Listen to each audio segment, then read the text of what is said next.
नमस्कार दोस्तों, जय जोहार। मैं कौशल तिवारी और बिहिनिया संध्या में आपका स्वागत है। क्या मोदी सत्ता की उल्टी गिनती शुरू हो गई है? क्या 2024 के चुनाव परिणाम से भारतीय जनता पार्टी बुरी तरीके से घबरा गई है?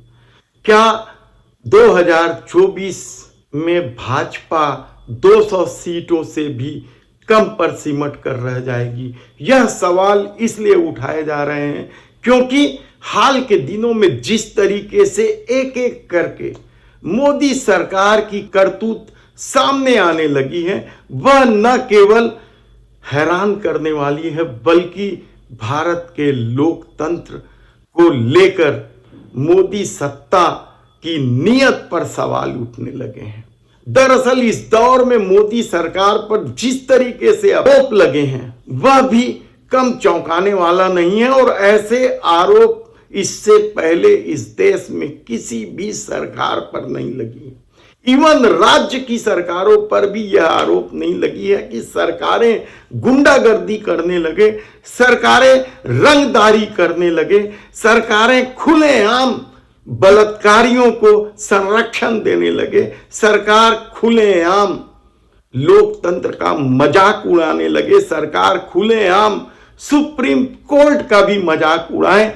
ऐसा पहले कभी देखने को नहीं मिला है। लेकिन धर्म की पट्टी बांधकर जिस तरीके से अधर्म का खेल इस दौर में हुआ है वह न केवल इस देश के लोगों के लिए शर्मसार करने वाला है बल्कि पूरी दुनिया में भारत की थू-थू हो रही है कहा जाए तब भी गलत नहीं होगा। लेकिन नैरेटिव गढ़ा जाता है कि भारत का डंका बज रहा है। तो क्या कल जो खुलासे हुए हैं वह किसी एक गुंडा तत्वों की रंगदारी से अलग है, किसी माफिया के रंगदारी से अलग है? क्योंकि उन 30 कंपनियों में से 23 कंपनियों ने पहली बार भारतीय जनता पार्टी को तब चंदा दिया जब उनके दरवाजे पर ईडी पहुंच गई। पूरा मामला बेहद ही संगीन है, लेकिन जांच कौन करे? क्योंकि सत्ता ही यदि यह सब कुछ करते रहे, उसे सिस्टम में ही ढाल लें, तो फिर लोकतंत्र कहां बच पाएगा और विपक्ष किस तरीके से सामना कर पाएगा? क्योंकि जो खेल खेला गया है वह बेहद ही चौंकाने वाला ही नहीं बल्कि परेशान करने वाला है कि आखिर मोदी सरकार धर्म की आड़ लेकर क्या कुछ खेल नहीं खेल रही। सवाल सुप्रीम कोर्ट के मजाक उड़ाने का भी नहीं है जो संभल में देश के प्रधानमंत्री नरेंद्र मोदी ने उड़ाया था। सुप्रीम कोर्ट में पीआई हो जाती और जजमेंट आता कि भगवान कृष्ण को भ्रष्टाचार में कुछ दिया गया, और न ही सवाल सुप्रीम कोर्ट के उस फैसले को पलट देने का है जो सत्ता के प्रतिकूल था चुनाव आयोग की नियुक्ति को लेकर। लेकिन देश का नाम रोशन करने वाली महिला पहलवानों की छाती पर हाथ धरने वाला भी यदि ठसक से देश के प्रधानमंत्री नरेंद्र मोदी के साथ खड़ा हो तो फिर उसे क्या कहेंगे? जिन लोगों को 5 दिन के अंदर जेल भेज देने का दावा करते हैं प्रधानमंत्री, वे लोग भी यदि बड़े बड़े पदों से नवाजे जाएं और प्रधानमंत्री के साथ खड़े नजर आए तो फिर इसका क्या मतलब है? कितने ही उदाहरण हैं इस दौर में बलात्कारियों की समय पूर्व रिहाई, हत्यारों की समय पूर्व रिहाई। आप जब देखेंगे तो हैरान हो जाएंगे कि क्या खेल हो रहा है, किस तरीके से सत्ता का अहंकार सर चढ़कर बोल रहा है। और अब जब जो मामले आए हैं 30 कंपनियों से 335 करोड़ रुपए वसूली का, वह क्या मोदी सरकार को भी एक भी दिन सत्ता में बने रहने की इजाजत देता है?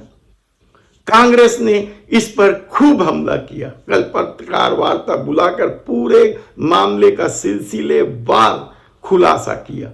उच्चतम न्यायालय को भी कांग्रेस ने पत्र लिखा इस पूरे मामले को लेकर, और अब तक यह संदेह के आधार पर केवल आरोप लगते रहे हैं मोदी सरकार पर। लेकिन जब कल इन 30 कंपनियों के मामले का खुलासा हुआ है तो बेहद ही शर्मनाक करने वाला उन लोगों के लिए भी है जो भारतीय जनता पार्टी को हिंदूवादी पार्टी मानकर आंख बंद करके समर्थन कर रहे हैं।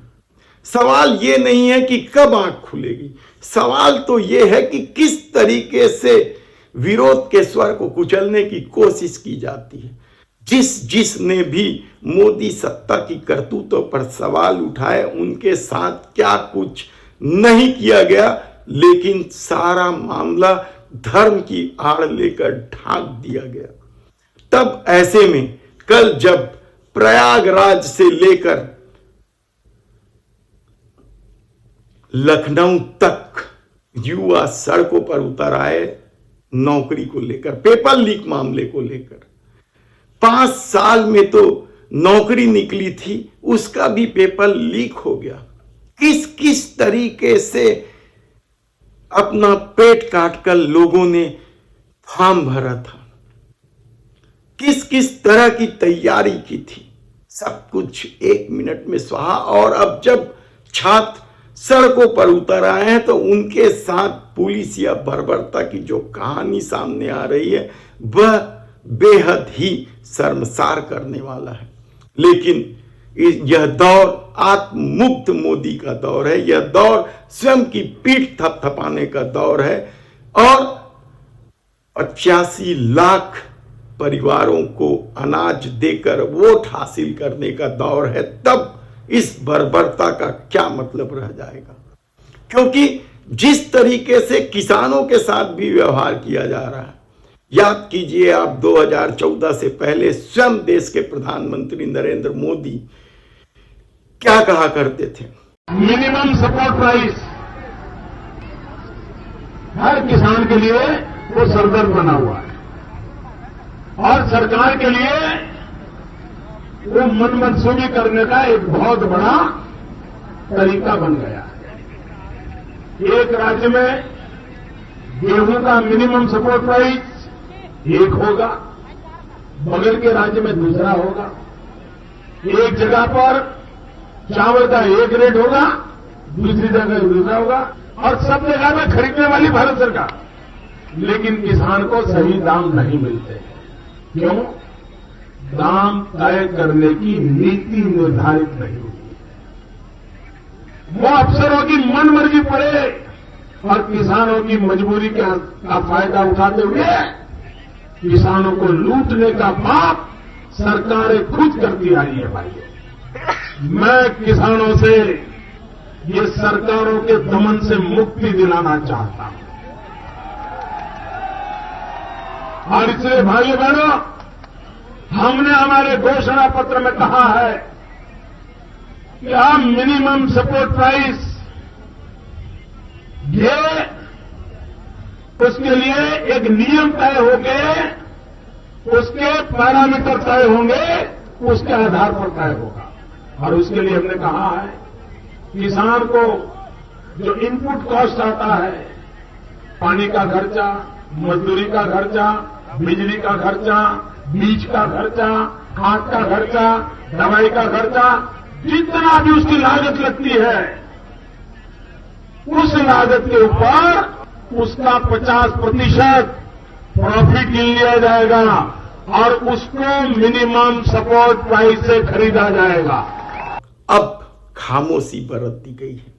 राजनीति का यह खेल किस स्तर तक जाएगा? किसानों के साथ इस तरह के व्यवहार किए जा रहे हैं मानो वे दुश्मन देश की सेना हो।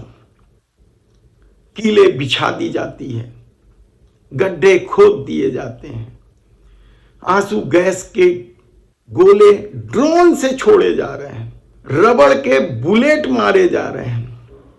किसान की मृत्यु भी हो गई और उसे लेकर कल छत्तीसगढ़ में भी कांग्रेस के लोगों ने मोमबत्ती जलाकर श्रद्धांजलि दी। ऐसी कितनी परिस्थितियां हैं।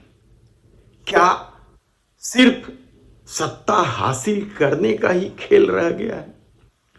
और यदि ऐसा नहीं है तो फिर जो प्रधानमंत्री नरेंद्र मोदी मणिपुर हिंसा पर खामोशी बरत लेते हैं या इतने दिनों बाद भी मणिपुर नहीं जाते हैं, वे बंगाल जरूर जाते हैं, क्योंकि वहां जाने से उनकी राजनीति शक्ति। क्या अब राजनीति में चुनाव जीतने के लिए सिर्फ हिंदू मुस्लिम ही आसरा रह गया है, धर्म ही आसरा रह गया है और विरोधियों को कुचल देने का खेल ही चलेगा? कहना बेहद कठिन है, क्योंकि इस दौर में जिस तरीके के आरोप देश के प्रधानमंत्री नरेंद्र मोदी पर लगे हैं, वैसा आरोप इससे पहले कभी नहीं लगा। आजादी के बाद पहली बार उन जीवन के उपयोग की महत्वपूर्ण वस्तुओं पर भी जीएसटी लगा दी गई थी।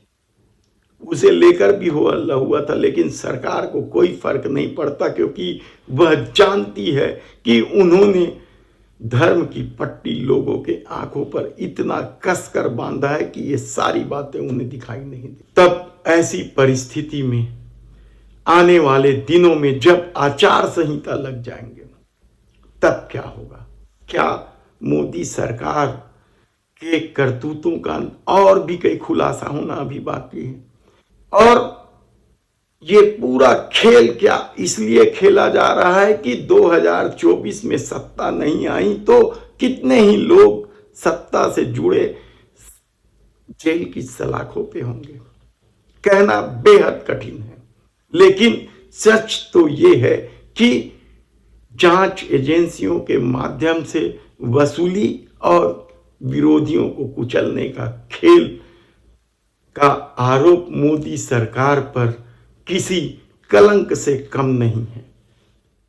अपने कपड़ों को दें परफेक्ट फिट और लुक सोमी कपड़ा ऑल्टरेशन के साथ। सोमी कपड़ा ऑल्टरेशन अपनी लेटेस्ट मशीन्स, स्किल्ड टेलर्स और वर्कर्स की मदद से आपके ऑल्टरेशन के काम को ओरिजिनल लुक और बेहतर अंजाम देते हैं। यहाँ माँ बाप के पुराने या बड़ी फिटिंग के कपड़ों को भी ऑल्टर करके उनके बच्चों के जितने साइज का बनाया जाता है। तो अब सोचना कैसा, आज ही सभी कपड़ों की ऑल्टरेशन करवा के अपना बेस्ट फिट पाएं। तुरंत विजिट करें रायपुर देवेंद्र नगर या हमें 9340199840 पर कॉल करें।